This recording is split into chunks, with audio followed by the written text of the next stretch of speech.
Thank you very much, Maria. Good morning, ladies and gentlemen. Once again, it's a pleasure to release one of our important reports with you. Now, first of all, I wanted to tell you where we think we are today. In 6 months of time, we have a very important meeting in Paris. And we, as the IEA, thought it is our duty to come up with our strategies, with our thoughts, with our suggestions as the time is limited and we believe the momentum is building in a positive way. First of all, as Maria mentioned, last year we had a major announcement of the two largest emitters of the world, United States and China.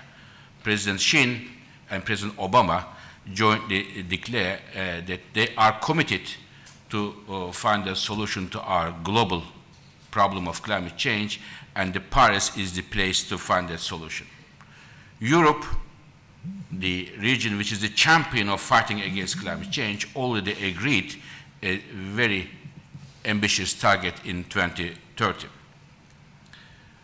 But perhaps as important as that, if not, more and more countries are committing themselves in terms of their pledges, what they are going to do in terms of reducing carbon dioxide emissions. This increases the seriousness of the commitment, global commitment everywhere. And these are the governments. We also see that many energy companies, slowly but surely, are starting to engage with the climate change issue. And I will come to that in a minute. And energy is definitely at the heart of the problem. I say very clearly, any agreement reached in Paris need to have energy at its core or risk being a failure. Why? Because over 2/3 of the emissions causing climate change come from the energy sector. Therefore, without solving the problem in the energy sector, we have no chance whatsoever to solve the climate problem. And, of course, energy shouldn't be associated only with the emissions. Energy is, in fact, a very good thing. It brings comfort to our lives. It brings growth to our economies. And therefore, we as the IEA, while suggesting how to reduce the CO2 emissions, we are very careful that energy has to play a role in terms of economic growth, ensuring the security of energy supplies, and today, more than 1 billion people, 1.2 billion people have no access to electricity. We have to incorporate their concerns. We have some encouraging signs from not only from political perspective, but also from the data point of view. We have seen last year, for the first time, as long as we and the others keep the records of the data, carbon dioxide emissions did not increase if there is no financial crisis. Last year, global economy grew about 3%, while emissions did not increase at all. This is mainly as a result of the policies put in place in Europe in terms of pushing energy efficiency, renewables.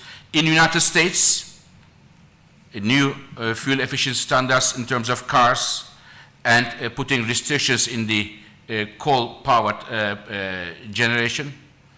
In Japan, putting efficiency at the top front, and also in China and other parts of the world. In China, since 15 years, we have seen, for the first time, carbon dioxide emissions did decline about 1%. Very encouraging signal. But of course, this is a very good news, but the question is whether we will be able to sustain this picture. which is definitely not taken for granted at all. Now, why it is difficult to have an agreement? Because there are many countries, and it is difficult to find out the burden. Who is going to get how much percent of the burden? This is the issue. And many of you know much better than me, this climate issue is not emissions of today, but the emissions, carbon dioxide went to atmosphere 100 years ago. A big chunk of it is still there. So there's a historical aspect of it. When we look at the last 125 years, we see that the Europe and United States, they do have a major share in terms of the carbon dioxide emissions went to atmosphere. About 60%, over 60% come from these two countries, two regions. Whereas the developed world playing an important role, and the developing world had a less contribution to the past emissions. But when we look at the future, we see a very different picture. For example, alone from China, the emissions growth from China in a business as usual context is more than all the emissions growth coming from Europe, US, and Japan put together. India's emissions growing also will soon overtake Japan, whereas when you look at a per capita perspective, Indian emissions are still very, very low compared to many other countries. So it is not a straightforward picture. You have the past trends, future trends, countries' economic development process, and therefore it requires a rather good preparation for Paris to find the agreement that all countries can put their signature on. A first important step for Paris is the pledges, so-called INDCs. Many countries agreed with the United Nations. Many countries have started to put pledges how much they are going to and when they are going to reduce their emissions. This is very encouraging because unlike Kyoto, many developed and developing countries are submitting their pledges. They range from Ethiopia, Gabon, to United States, Russia, Canada, Mexico, European countries, and others. In addition to those who have already formally put their pledges in, there are countries such as China and Japan who gave firm indications what they are going to do in terms of their pledges. When we put all of them together, they make more than 2/3 of the emissions. This is a good start. And many other countries are putting policies in place, such as India, how they can reduce their environmental issues, such as pushing renewables and others. So what we have done at the IEA with this report is to see how and if these pledges are changing the energy picture. What are the implications for that for energy and also for the, of course, climate. And our findings are, I believe, rather significant. We think if these pledges are implemented, there will be a material impact on the future of global energy landscape. I think it will be a mistake to undermine and diminish the importance of those pledges. I do applaud all these countries who put their pledges and those who are in the process of doing so. So what changes?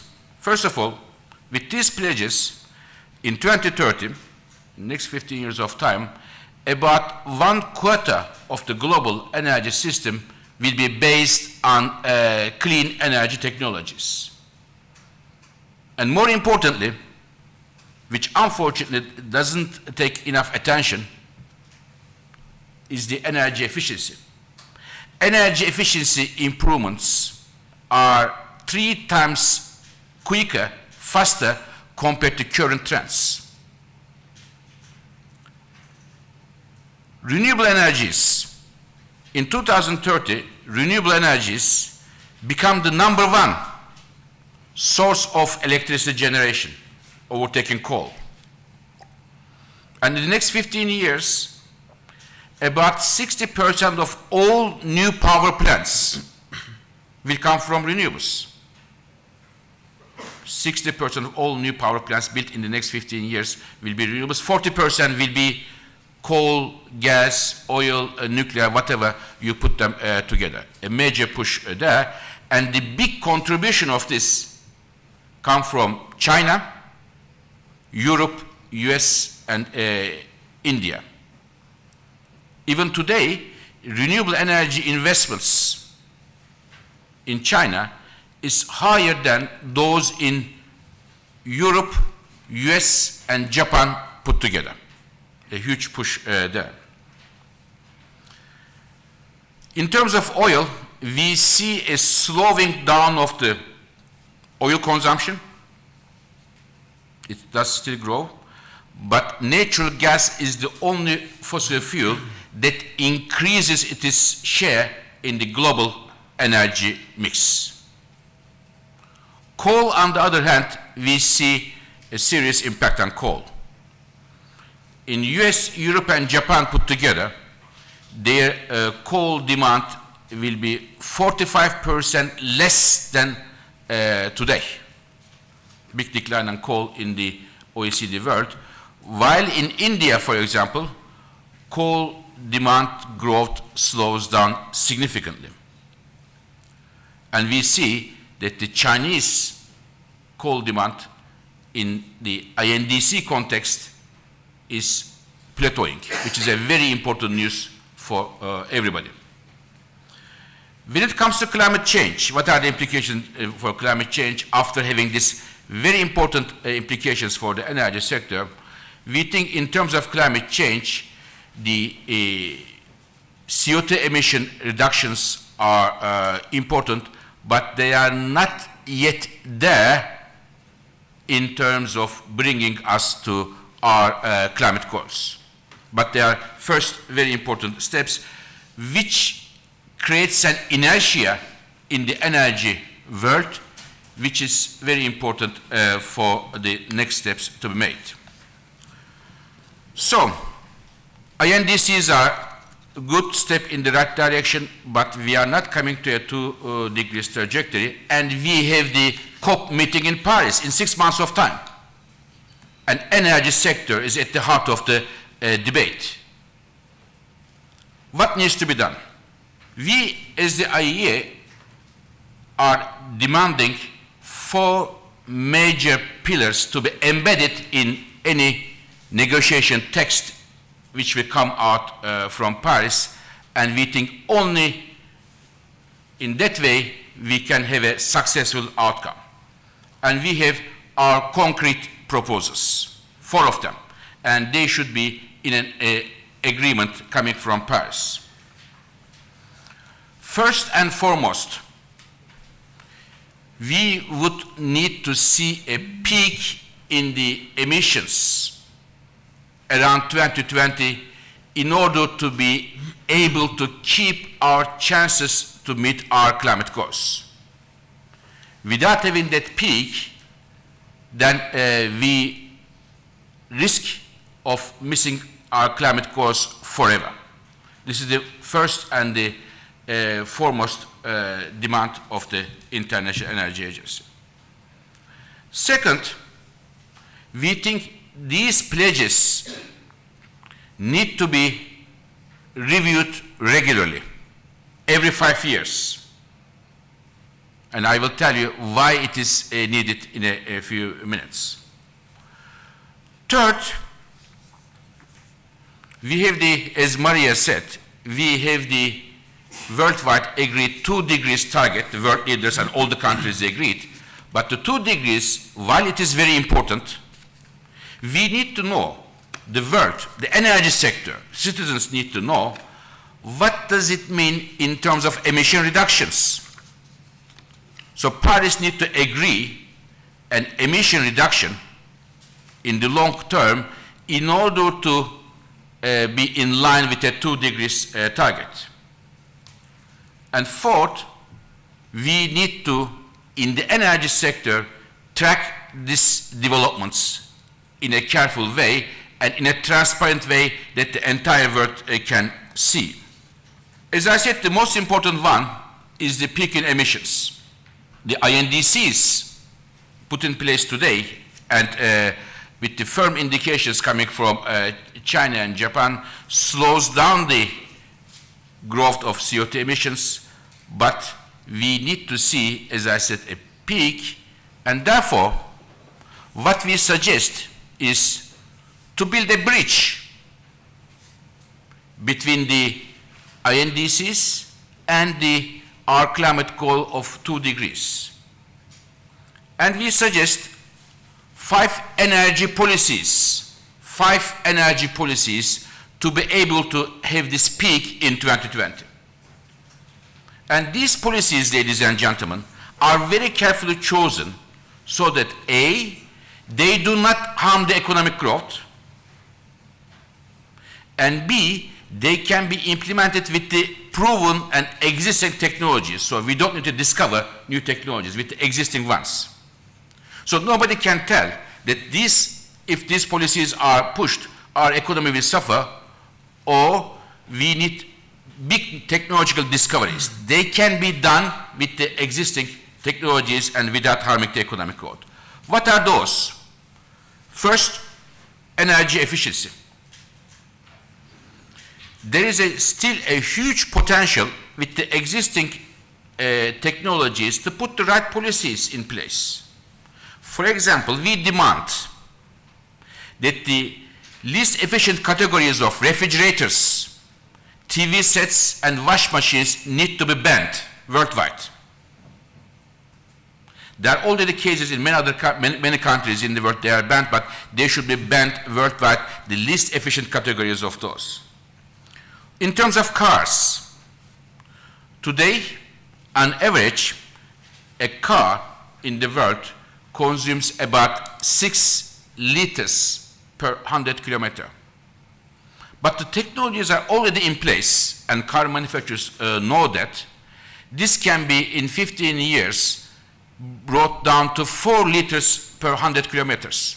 And you do not need, I underline this, you do not need new technologies in the car manufacturing. With the existing technologies, you can do that. So these are some, as you will see in our book, some efficiency measures that we suggest. Second, coal, inefficient coal-fired power plants.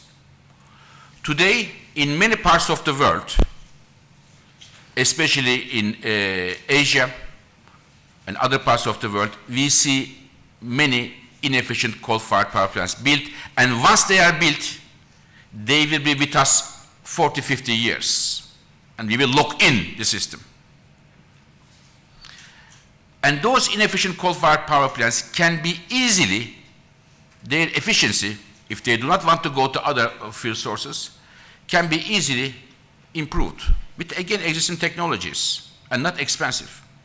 Let me give you one example to put the things in a context. If the inefficient coal-fired power plants in the next 15 years, if their efficiency, which is about 35% today, were 2 percentage points higher, 2 percentage points higher, 37, which is still under the best efficiency levels, the emissions saved from this 2 percentage point improvement is equal to the emissions saved from the EU 2030 target. Just to give you the context here, how important it is to deal with the inefficient coal-fired plants. So we are demanding of the banning of building new inefficient coal-fired power plants. Renewables are growing very strongly, And we have seen this year renewable investments are over 400 billion US dollar, and we would like to see that the measures are taken to provide incentives for them to reach 600 billion US dollar in 2030. Methane, this is an important one. Methane is a very powerful gas. And during the production of oil and gas, some parts of methane escapes the atmosphere. And this, ladies and gentlemen, can be easily fixed by the oil and gas companies if it was made mandatory by the governments.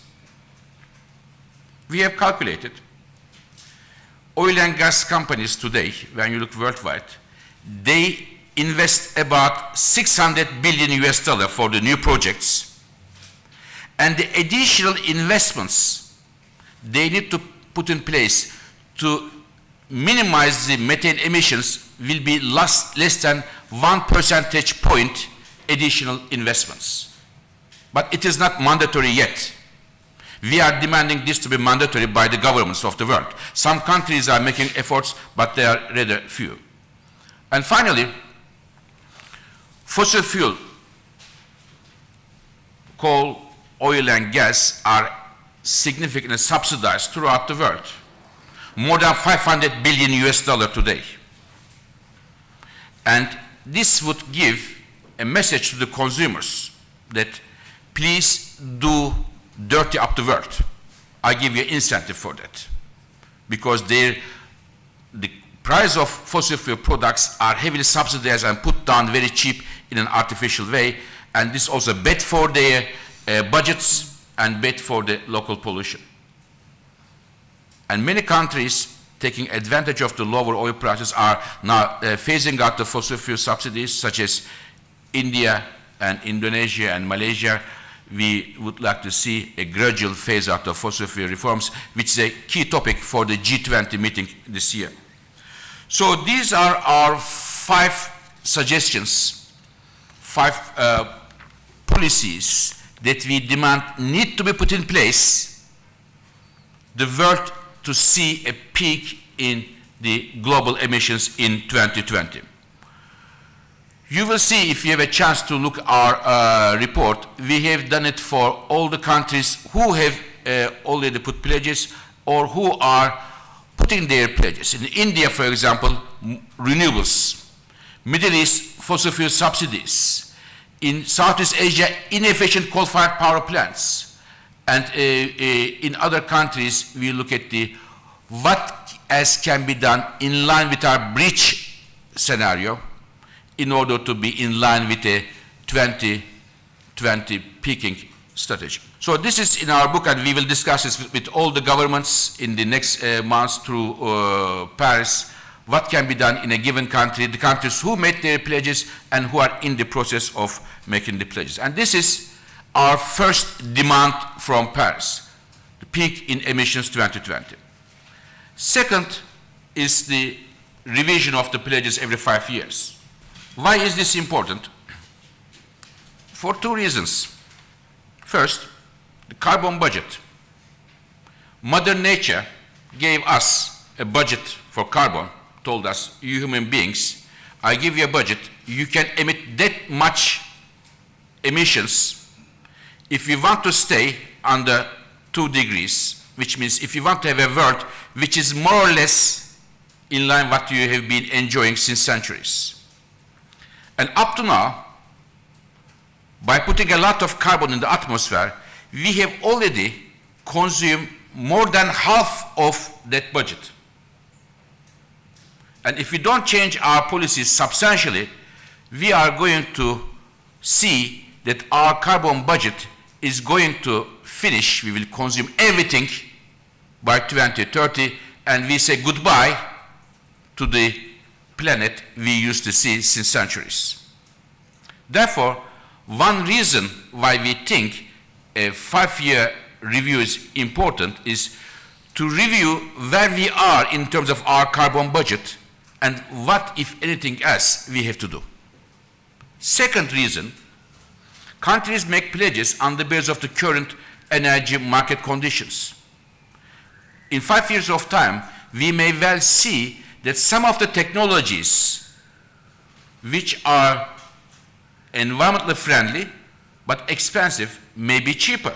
We've seen many technologies. So there may be other opportunities to look at the pledges and review them. Therefore, our demand, the second demand, is a 5-year revision, all the countries, and to come back with their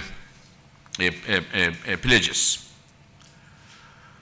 Third is I mentioned to you that the 2 degrees target is excellent, but we need to know what does it mean in terms of our emission targets. And it would definitely accelerate the reduction of CO2 emissions by giving the right signals to the investors, the seriousness of the governments. And it is very important to provide certainty for the investors who put on the new technologies. For example, in terms of solar, we have to see a major penetration of solar industry if we were to reach our 2 degrees target. And here, it is very important to note that the recent reductions in the solar needs to continue, and this can happen if there is a credible emission target put by the all countries in the world. We have seen that the recent 10 days ago, G7 leaders agreed a CO2 emission reduction target, which is a very commendable one, and we would like to see the same happens in Paris. The same for the cars. In the last 15 years or so, we will see 1.5 billion new cars will come in streets, only in developing Asia. It's a huge number. And what kind of cars they will be is very important. And for example, electric cars, if they have a strong share in electric cars, we would see that this will help to reduce the emissions. But for this, we have to see the cost of batteries to go down. And once again, for this, we need a certainty for the investors that the governments take it seriously through setting a target for the carbon dioxide emissions moving from the 2 degrees target. Finally, as we said from the beginning, Maria also highlighted the clear importance of energy sector and what is happening in the energy sector. The devil is in details, and we need to see what kind of changes, improvements in every country's important energy indicators happening.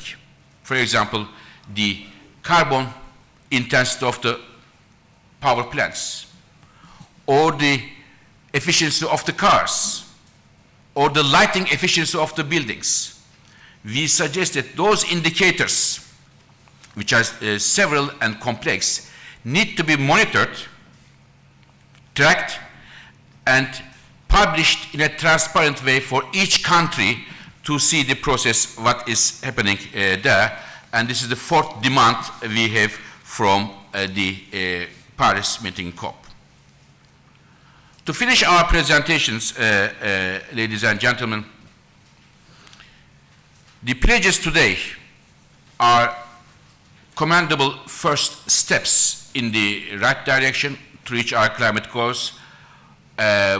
They are not yet enough to bring us 2 degrees, but the governments who have put pledges officially, and the governments who are doing so are making a very good job.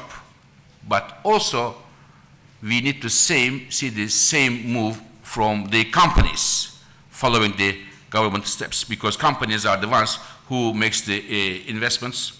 Here, it is very important for the companies to understand that if they ignore the impact of climate policy on their business, they are making an important mistake.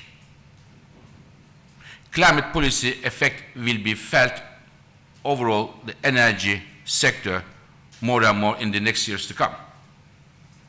to believe that there will not be an impact of climate policies on any companies, energy companies, corporate strategies, to have that assumption is, for me, is similar to make an assumption that the next 25 years, the interest rate will not change at all. The same type of short-sightedness, I believe. For COP21, therefore, we as the IEA suggest that 4 important outcomes come in order to give a push to energy sector, to give the clear indication to energy sector. First, a peak of emissions 2020, a revision in every 5 years of those pledges, a need for a 2 degrees equivalent of a CO2 emission reduction target, and that the agreement that the energy sector developments are closely and in a transparent way tracked and published. And just to finish, to say that the energy ministers of the IEA will meet in November, only a few weeks before Paris, to talk about the global energy issues. And for the first time, climate change will be the lead of the agenda of our energy ministers to give the right signal from the energy sector to the discussions in Paris. Thank you.